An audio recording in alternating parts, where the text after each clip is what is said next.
for myself, I like to call it a shell. Like I was a shell, but there was nothing inside. There was nothing there. So you're going through the motions, you're doing things at work, but then when you come home, there's no shell left to even deal with. So there's nothing left. There's nothing. Yeah. I'll tell you some vulnerable information here. I hit a point where I'm going to just use the word disassociated. Like I hit the wall. Like there was nothing else. I wasn't giving anymore. I wasn't taking. I wasn't anything. I was literally just going day to day. And if I wouldn't have done this, I would be miserable. Or to be completely honest, what's the number one thing that happens in our field? There would probably be thoughts of suicide because I was absolutely. Mm-hmm. And so that's for me. I can tell you, I've also been QPR certified. So I'm certified in suicide prevention as well. But when you hit a certain point where you don't feel like anything's happening, like where do you go? And so I'm very sure that I don't think I necessarily would have stayed at the job because it had taken a toll on me so much. But I don't think that I would be in this field. I think I would have left. I tried not to wear any emotions on my face during like the whole thing of what was going on for me and like where I was at. But, even though I wasn't showing it and everybody saw me smiling, they knew that I was suffering. Like it was, even though I thought it wasn't obvious, they knew. And, yes, for sure. When I got home, I just went to bed. I wouldn't eat. Like half the time I wouldn't talk to people. I wouldn't go, like I think I put in the thing, I wouldn't go bike riding with my husband and son. I wouldn't go to the beaches. That was it. I didn't want to do anything. Yeah. Prime example of that, our hospital won something here for a campaign. Tomorrow, my entire hospital and my spouse, my son, everyone's going to Busch Gardens. Mm-hmm. I can tell you this time last year that wouldn't be a thing. It's okay that I need help. Can make or break a person, right? It's not gifts. It's not necessarily money. You can make as much money as you want and be miserable. I've been there. Right. So it's about having support and knowing that you have someone to talk to. You have accountability partners. My husband even said, like, you have yourself back. Like you've been gone for almost 2 years and now you're normal again. And he was right. So truthfully is what set me up to be where I'm at now. I randomly got an ad on Facebook. That's how I saw it. And it was talking about burnout and compassion fatigue, which are things that I've always been extremely sincere about. But I just did not realize how far I had dropped off the scale on that myself, because I was trying to make sure everyone else was taken care of, because in my previous career, I was so unhappy. There's a lot of changes that happened. Things leading up to that just weren't to what I needed to be in the work environment. And so basically I was like, hey, I'll take this class. Maybe I'll be able to help my teammates that are also suffering through some changes that we've been going through. And just really what it made me realize was that at the end of the day, I can't stay because I want to help someone else, because at times you're going to have to put yourself first. And that's something I'm not good at. And so it prompted me to do more, to be happier. And I did. I've been here with Thrive for 6 months. And everything plus more that I couldn't have even imagined has happened in that time frame. So it really lifted me up and it kind of set in motion all these things.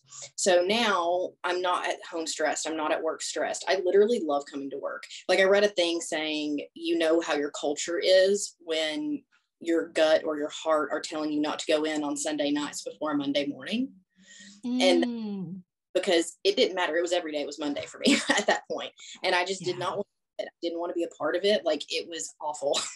And so now every day I come in, like there's not even a single part of my job I don't like. I'm excited that I'm finally being able to utilize myself. I like having the opportunity to talk about compassion fatigue. I like the opportunity of talking about burnout. Before I was completely shut down and it was like a huge, like, you can't talk about it. We don't do that here. You leave that at the door and that's the end of it. And I don't like that. I want people to be open, because if you're not in a workplace that accepts you, then you're not going to be happy. So There are a time and place for emotions, and I do wholeheartedly understand that. But we're not robots, and we should never be treated like robots. So here, I get to do all those things. As learning and change for all of Thrive has reached out to me, and I will be working all of their compassion, fatigue, and burnouts. Not only one for leading self, but I'm actually launching what we're calling a 2.0 as well, and going into leading others. So we're doing a continuum of that. I'm now using my burnout prep for teaching a class. And as you know, I reached out to you guys about having like a discussion. That way I can share it with more people, so more people can do these continued educations with you guys. And really, it just set me up for like, I just can't explain how much success. My hospital here is hitting budget every month. We're hitting bonuses for my teammates. I was invited to be an engagement champion for all of Thrive. And I don't even remember how many hospitals it was that I was working with. There was 20, I may be wrong. There might be like 21-ish people out of the entire company of Thrive. So I was working with our chief people officers, our director of human resources, literally everyone. And so we were able to get a huge, significant increase versus last year's engagement surveys that went out for the whole company. We had a 20% increase this year in people doing it. Yeah, huge. So, and my hospital was one of the very few that hit 100% on the survey. So that's amazing. And then after that, so now we're setting up plans going forward with all the hospital administrators, medical directors, everyone, the area business managers, director of operations, to figure out where we can go from here. Like, what plans can we set up to make sure that you're reaching those goals? What support do you need to be able to help yourself and your teammates? So that's one thing. And then, like I said, doing with learning and change. I'm also working with marketing. I worked with the director of nurses for our entire organization. And so like before, nothing. It was crickets for me. And so now I'm in an environment that is literally like, here's the reins. Let's go. Man. Local level engagement with management, engagement with upper management, engagement with Thrive, like literally everything you could think about culture and engagement. Very big team effort, because I've worked private practice and I've worked corporate. Aside from this corporate, if we don't have good people, we don't perform good services for our clients, and therefore we don't exist. Which, once again, my company may not be for everyone, and that's fine too, but it is for me. And that's what you need to do. You have to find the shoe that fits you and makes your needs worth it. And I did that. You don't want to go through the motions. That's not how you should live life. You should never just be A to B to C. We're not black and white. We have a gray zone, and that's okay. But that's what I didn't know that was okay at that time. I just thought this is the way it was going to be. Like, this is my life. So one of the things that I really like to do every single month, and I'm going to kind of put this into work too, because this is kind of how I practice it. We have a quote every single month that we review together as a group. I print out these little snippets and I hand it out to all of my teammates. And it's something that I practice working on, and I will reiterate to myself via mindset, but I also will focus on changing whatever it is that I feel like is harder for me in the moment. So I think also from being in such a negative environment for so long, it put me into a negative mindset. So I'm like thinking of every single thing that could be wrong. But I didn't think about every single day that I get to wake up. I have a wonderful family. I live in a great neighborhood. I have cool pets. The list goes on. I have a job. I can do pretty much what I want to do. But I was focused on, well, this isn't fair. This isn't fair. This isn't fair. But realistically, it doesn't matter if it was fair to me or not. It just meant it wasn't for me. And I had to get over that. So, I did that. And now I just focus on the things that are happening. I'll tell you, everything that's positive in my life is because I want to radiate that positive energy to attract it. And that mindset shift was huge. I could have came here and I could have still had that, oh, well, I just can't do this because it's going to be so hard, or this is going to be too difficult. Nope. I turned that off and I was like, I'm not the old me. I'm going to start by being myself, my authentic self. And here's where I am now. And, I kind of had a phrase for that too. I do a ton of workshops, not only like anything that I'm going to teach or anything like that. I love listening to other people. I love hearing other speakers, but they were talking about some things, like what you can do, once again, a mindset shift. So something I focused on is something that I created. I said, broken glass can make a sun catcher. It doesn't matter if you're broken. It's just how you put it back together. Like, I am a 2.0 version of myself from 6 months ago. I'm telling you, like, it's not, it's not anything I can even joke. Like, it is the 100% truth. But, when you're given the right tools, it's a game. I only stayed because I wanted to help my teammates, but you can't continue helping other people until you help yourself. And like you said, in this caregiving kind of role where you're working with people all the time, we don't do that. We just don't do it enough. But when you hit a point where you feel where I was at, like in the trenches, if you want to call it, it was get out or you're going to be lost forever. So what's funny is people say, like, don't jump in all at one time. But I'm actually going to be the outlier of that. And I'm going to say jump in full force, because I don't think, you can absolutely stagger it. But for myself, if I staggered it, I could still be in that same situation. I may not have given up because I may have took the first tool that I looked at and be like, well, I can use this. This is fine. I'm ready to go. No, what I did, I think, didn't I finish it in like a month? Something like that. It was pretty quick. Yeah. So I'm like, I just wanted to get in there. I started listening to what you guys were talking about, and I was like, oh my gosh, this is me. And so I took it and I ran with it. And that's why, I did it so quickly, because I wanted to reap that. So I think, do it at your own pace. Whatever you feel comfortable about is great. I wanted to do it sooner rather than later, and same thing in a group, especially if your group is having really, really hard issues with the burnout and compassion fatigue in general. I think the sooner you get onto the subjects, the quicker that you're going to be able to be more at self-peace. I'm not going to be a person that says that you're going to be able to settle whatever's going on outside of it, but you can settle it within yourself. And that's important. Otherwise, what I hit is analysis paralysis, to be completely honest. And then I'm just paralyzed because I'm like, oh man, now I'm even more overwhelmed because now I realized I have all these problems, But then you realize that it's not even a problem. Like, it's unfortunate, but you can use this. And, this sounds really weird and cliche, but in a weird sense, I am actually glad that I went through it, because I can truly tell other people that I do understand you, that, I didn't just get certified in this and one day wake up and decide that I'm going to tell everyone, this is why. No, I can tell you why, because I've been through it. It may not be exactly your journey, but I've had a really rough time. And if I can come out of it, then I have no doubt in my mind that you're equally as powerful to do it. The best way to put it. And like you said, me and my husband are total polar opposites, period. So it is interesting because you just really have to do some self-reflecting. Is it painful at first? Oh yeah, it is. It is not great. But once you realize that you're stronger than where you have been, you're going to be fine.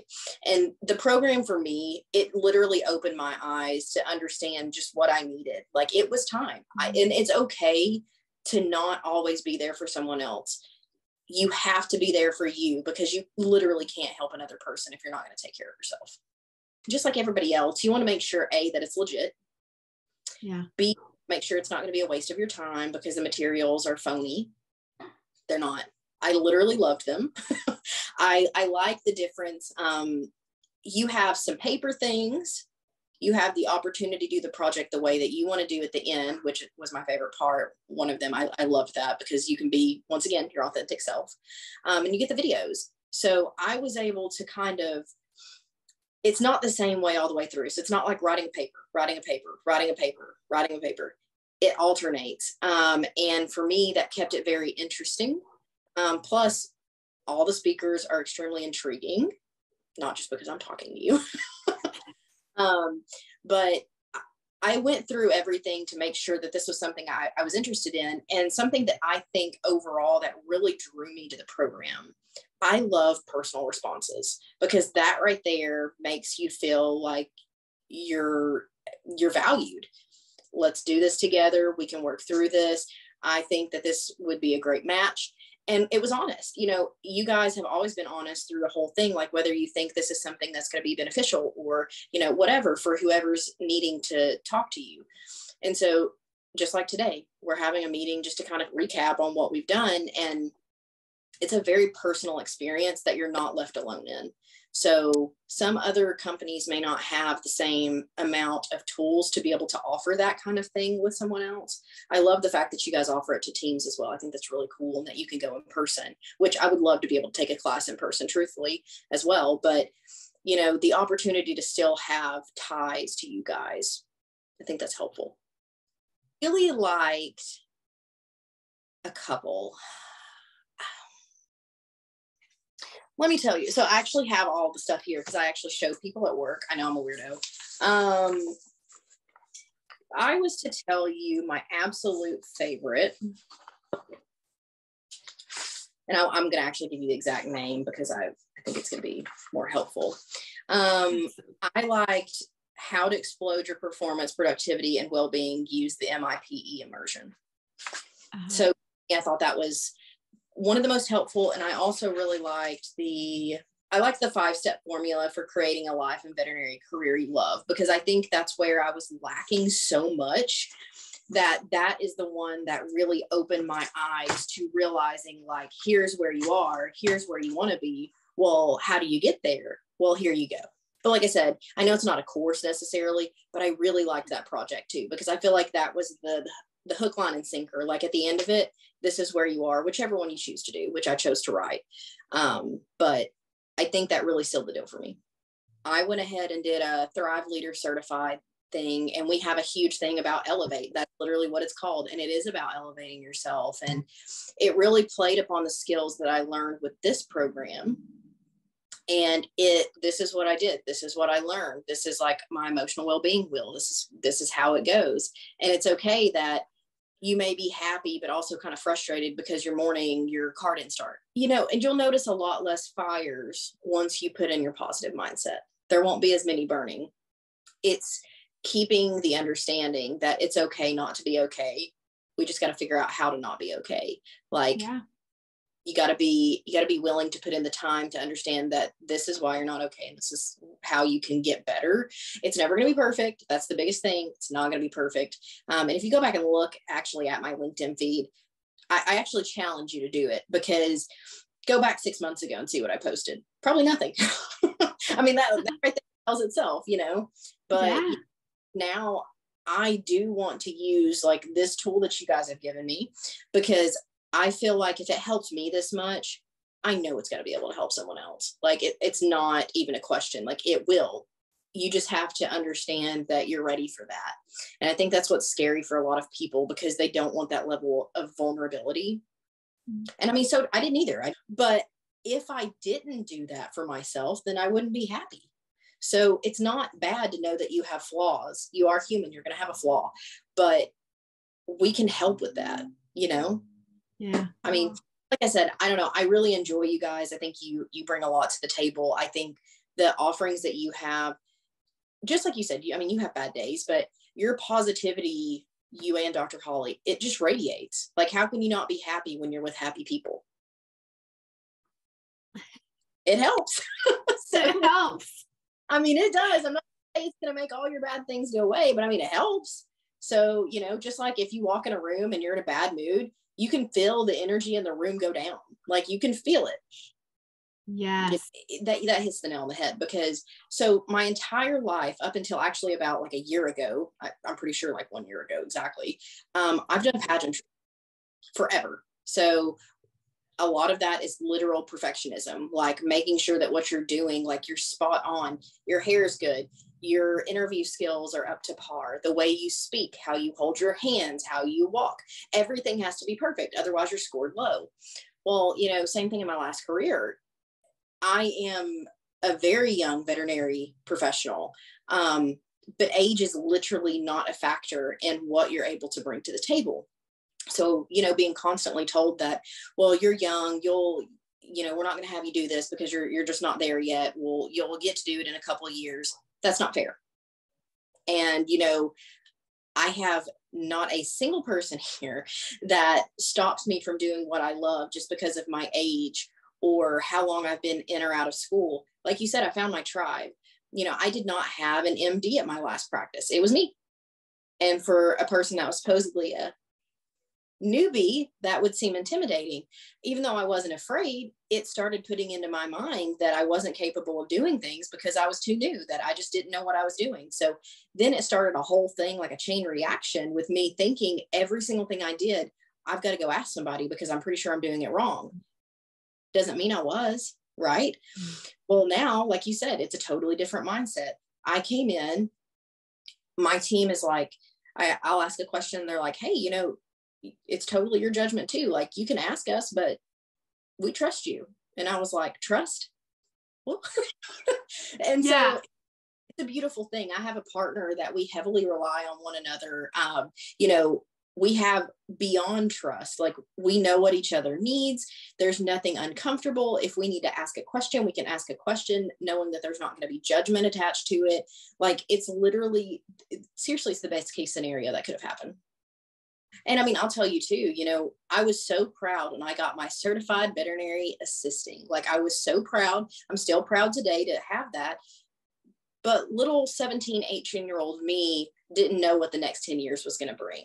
Like, I was ready to do whatever. I'm still happy to do whatever, but there's nothing in me that would think that I would be able to be in the position that I am now, doing practice management and working with, like I said, the learning and change team, and having an opportunity to share those feelings that I had. And I remember being nervous. Like, you know, I just remember going in and wanting to be the best person that I could be. But now I get to help those around me get through those emotions to be able to go to the next level. Because as a leader, one of the biggest things that we have to do is to create future leaders.